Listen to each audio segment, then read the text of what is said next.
حزب العدالة والتنمية ب 99 مقعدا.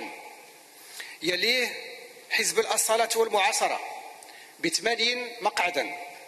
يليه حزب الاستقلال ب 31 مقعدا. حزب التجمع الوطني للأحرار 30 مقعدا. حزب الحركة الشعبية 21 مقعدا. الاتحاد الدستوري 16 مقعدا. الاتحاد الاشتراكي للقوات الشعبية 14 مقعدا. من جانبه قال الأمين العام لحزب العدالة والتنمية عبد الإله بن كيران إن الشعب المغربي جاز حزب العدالة والتنمية بالتصويت له بكثافة. أضاف بن كيران في تصريحات له عقب إعلان النتائج الأولي للانتخابات التشريعية التي تقدم فيها الحزب، أضاف أن نتائج الانتخابات سيكون لها نتائج إيجابية على السياسة المغربية. الشعب المغربي جاز حزب العدالة والتنمية بالتصويت لصالحه بكثافة. حزب العدالة والتنمية يثبت بأن الجدية والصدق والصراحة مع المواطن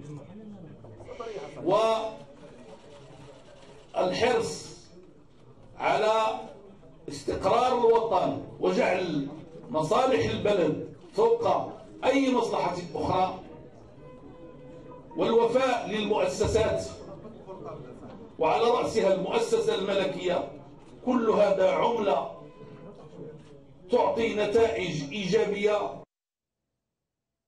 هذا وأكد حزب الأصالة والمعاصرة فوزه بنحو 80 مقعدا وفقا للنتائج التي أعلنت حتى الآن. وأعلن إلياس العماري الأمين العام للحزب أن الأخير حقق تقدما في 80 دائرة أبرزها تطوان ووجدة والناظور وبركان. كما أكد الحزب أنه لن يتحالف مع حزب العدالة والتنمية في الحكومة المقبلة. متقدمين في حوالي 80 دائرة. هناك بعض الدوائر حصلنا فيها تقدم بشكل كبير، يعني حصلنا على 2%، بحال وجدة، بحال 2 مقاعد، بحال وجدة، بحال الحسيمة. فرز الأصوات وحسابها مباشرة بعد إغلاق مكاتب التصويت في ثاني انتخابات تشريعية ينظمها المغرب بعد التعديل الدستوري لعام 2011. أكثر من 30 حزبا شاركت في هذه الانتخابات التي سترسم المشهد السياسي للبلاد خلال السنوات ال5 المقبلة، ويتمخض عنها البرلمان الجديد، برلمان يفتتحه العاهل المغربي بعد أسبوع كما ينص على ذلك الدستور. الآن وقد انتهى الاقتراع، سيدخل الحزب الفائز خلال الأيام القادمة في عملية البحث عن التحالفات الممكنة مع بقية الأحزاب من أجل ضمان أغلبية برلمانية تمكنه من تشكيل الحكومة الجديدة والعمل بأريحية داخل مجلس النواب. وقد صوت الناخبون خلال هذا الاقتراع مرتين، مرة على اللائحة المحلية وأخرى على اللائحة الوطنية الخاصة بالنساء والشباب. نسب المشاركة بدت متدنية في ساعات الصباح الأولى إلا أنها ارتفعت بعد ساعات الظهيرة.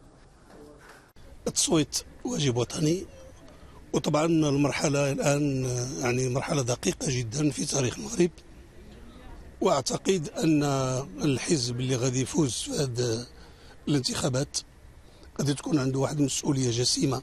تنشوفوا هذه الانتخابات تنتمناو من الله انها تكون انتخابات وسيدي تعم علينا ان شاء الله بالفرحه على المغرب كامل، وتنتمناو من هذا الحزب اللي غادي يطلع تنتمناو منه كل خير. السلطات المغربية أفادت أن عملية التصويت سارت في ظروف طبيعية، وأكدت أنه لم يطلب من الناخبين هذه المرة تقديم بطاقة الناخب، بل اكتفت فقط ببطاقة التعريف الوطنية، إجراء يرى مراقبون أن الهدف منه هو ضبط أي تلاعب بهويات الناخبين وتسهيل عملية التصويت. عبد المنعم العمراني، الجزيرة، الرباط.